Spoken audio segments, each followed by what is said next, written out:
ওই লকেটটা তো সে রাত্রে ওর গলায় ছিল না।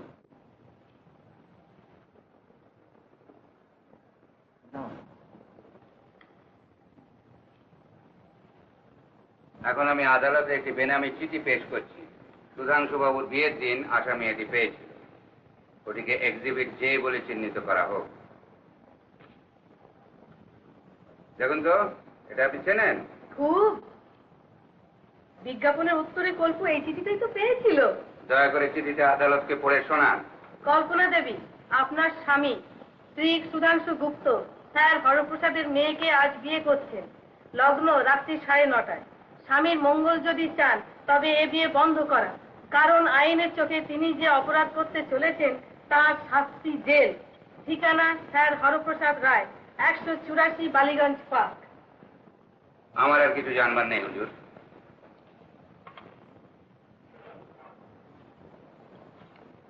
আচ্ছা মিস মেরি কমলা পাইন, আপনি পুলিশের কাছে মিথ্যে জবানবন্দি দিয়েছিলেন কেন? এসব কথা বলেননি কেন? আমি হোটেল চালাই, এসবের মধ্যে নিজেকে জড়িয়ে ফেলে ব্যবসাটা তার গোল্লা ধরে দিতে পারি না। আমি যদি বলি কেউ ব্যক্তিগত স্বার্থে আপনাকে টাকা খাইয়ে লকেট ইত্যাদি সম্বন্ধে মিথ্যে সাক্ষী দেওয়াচ্ছে? আমাকে কি এত বোকা খাবেন? হুজুরের সামনে কি আর আমি মিথ্যে কথা বলতে পারি? দাদা বেলতলা কবার যায়? ওসব প্যাচের কথা ছাড়ুন। আমি বলছি কেউ আপনাকে জবানবন্দি দিতে তালিম দিয়েছে। ওই লকেট আপনি কোনোদিন আসামের গায়ে দেখেননি। তুমি কোন দলের? পুলিশের দলে বুঝি? দেখুন সাহেব, আমি আপনার দলেরও নই, ওই উকিল বাবুর দলেরও নই। আমি হচ্ছি হুজুরের দল। আপনি আমাকে মিথ্যে কথা বলার চেষ্টা করলেও আমি ও রাস্তায় আর পা বাড়ছি। টাকাটাই তো সব নয়, আখেরটা তো দেখতে হবে। কি বলেন হুজুর? আদালতে আগেই প্রমাণ হয়ে গেছে ইনি মিথ্যে সাক্ষ্য দিয়েছে। আমার মনে হয় কোনো মন্তব্যই আদালতে গ্রাহ্য করা উচিত নয়। আপনি এখন যেতে পারেন। আপনি মা বাপ হুজুর, ভেরি মেনি থ্যাংক ইউ। এদিকে আসুন, সই করে দিয়েছেন। হুজুর, আপনার অনুমতি নিয়ে সুধাংশু বাবুকে আমি আর একবার জেরা করতে চাই। সুধাংশু বাবু কাঠগড়ায় দাঁড়ান। দেখি গয়না লিখতে দিন তো। বাক্সটা খুলুন, ওগুলো ওকে দেখান। দেখুন তো, ওইগুলো আপনার স্ত্রীর গয়না কিনা? হ্যাঁ। ওইগুলোই তো আসামির গায়ে ছিল। হ্যাঁ, চুরি করে পড়েছিল। চুরিটা প্রমাণ সাপেক্ষ। আচ্ছা দেখুন তো, এটা আপনারই হাতের লেখা কিনা? ওটা আমি পুলিশকে দিয়েছিলাম।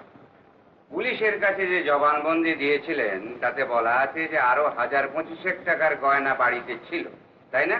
হ্যাঁ। আচ্ছা সুধাংশু বাবু, ওই অলংকারগুলির মধ্যে কি কি ওর পাওয়ার, কি কি আপনার দেওয়া?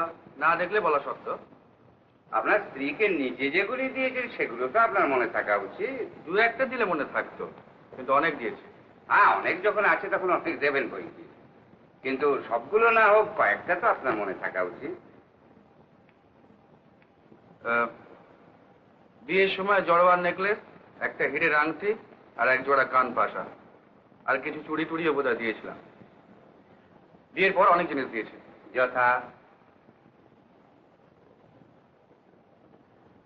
বিয়ের প্রথম বার্ষিকীতে দিয়েছিলাম একটা হাত আর সেই বালা জোড়া, যেটি আপনার মক্কেল ইম্ফলে বেচে দিয়েছে। আর এখন মনে করতে পারছি না। বেশ, আপনার যাতে মনে পড়ে সেইভাবেই না হয় প্রশ্ন করছি। আচ্ছা বলুন তো, চতুর্থ বিবাহ বার্ষিকীতে কি উপহার দিয়েছিলেন? কল্পনা তার আগেই আত্মহত্যা করেন। ও, মানে ওই লাশ শনাক্তের ঘটনাটা ঘটে। বেশ, তার তৃতীয় বার্ষিকীতে? টাকা দিয়েছিলাম, বলেছিলাম ইচ্ছে মতো গড়িয়ে নিও। তিনি কি গড়িয়ে নিয়েছিলেন? 4 গাছে চুড়ি আর আর বোধহয় একটা চেন। কি ধরনের চেন?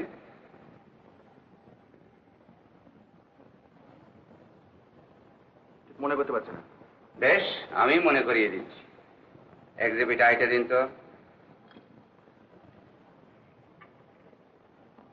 দেখুন তো, এই চেনটাই কিনা? দূর থেকে বুঝবো কি করে? বেশ তো, হাতে নিয়ে দেখুন।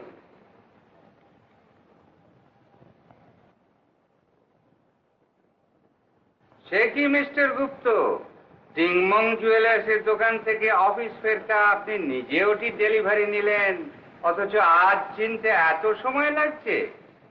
বলুন, এই চেনটাই কি তিনি গড়িয়েছিলেন? হ্যাঁ, এটাও আপনার মক্কেল চুরি করেছে। চুরির কথা পরে হবে, তাহলে আপনি স্বীকার করছেন যে এই লকেট আর চেনটি আপনার স্ত্রী? হ্যাঁ, আমার পরলোকগত স্ত্রী। তিনি পরলোকগতা কি ইহলোকস্থিতা সে বিষয়ে কি সত্যি আমরা এখনো নিশ্চিত হতে পেরেছি? বিমরতি ধরলে পারা যায় না বই কি। বয়সটা মনে করিয়ে দেওয়ার জন্য ধন্যবাদ। আচ্ছা সুধাংশু বাবু, এই লিস্টটায় যা যা চুরি গেছে সবই তো লেখা আছে। লকেটটা বাদে সবই লেখা আছে। লকেটের সম্বন্ধে লিখতে ভুলে গেছে। এই বয়সে এত ভুল করলে চলবে কি করে সুধাংশু বাবু? এমন একটি জিনিস যাতে আপনার ছবি পর্যন্ত রয়েছে এবং যেদিন নিজে আপনি ডেলিভারি নিয়েছেন, এই গয়নাটি তো আপনার ভুলবার কথা নয়। এই লিস্টটায় বিস্তারিত ভাবে সবকিছু লিখেছেন, অথচ এইটি নেই। মেয়েরা কখনো গলা খালি রাখেন না, এটা আপনি নিশ্চয়ই জানেন। আপনার মতো আমিও তো স্ত্রী চরিত্র বিশেষজ্ঞ নই। নন, অথচ মেয়েদের কখন কোন উপহারটি দিয়ে মন ভোলাতে হয় সে বিষয়ে তো বেশ সজ্ঞান। প্রথম বিয়েতে জড়োয়ার নেকলেস, প্রথম বিয়ের বার্ষিকীতে হার, আবার আশীর্বাদের দিন হবু দ্বিতীয় পক্ষটির জন্য মুক্তোর মালা, তার এক সপ্তাহ বাদে হীরের নেকলেস, এসবে তো কোনো ত্রুটি হয়নি মশাই। I object your honour. এই মন্তব্য অর্থহীন, অসংলগ্ন এবং অবান্তর।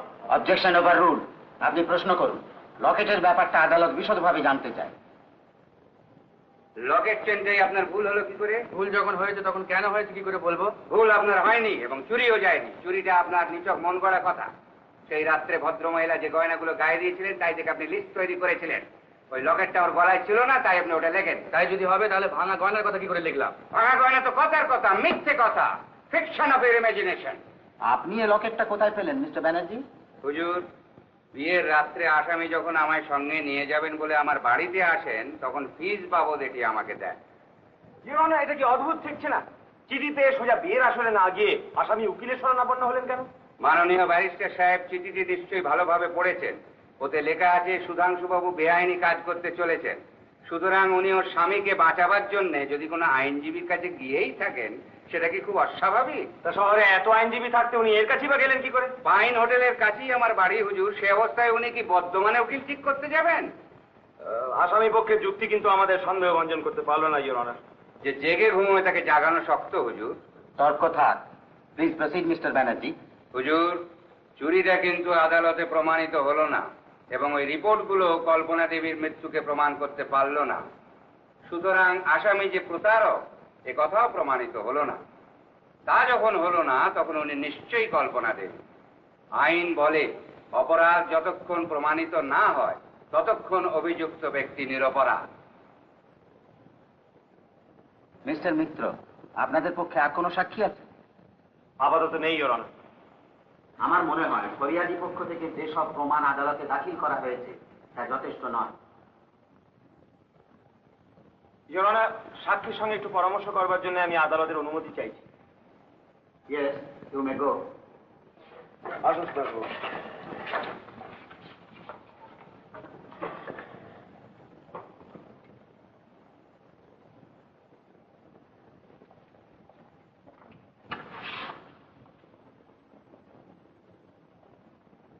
আচ্ছা লোক তো আপনি ওঠেন। নিজে ব্যারিস্টারের উপর আস্থা নেই, লকেটের ব্যাপারটা সম্পূর্ণ চেপে গেছে। দেখবেন ওইটির জন্য মোকদ্দমা নাকচ হয়ে যাবে।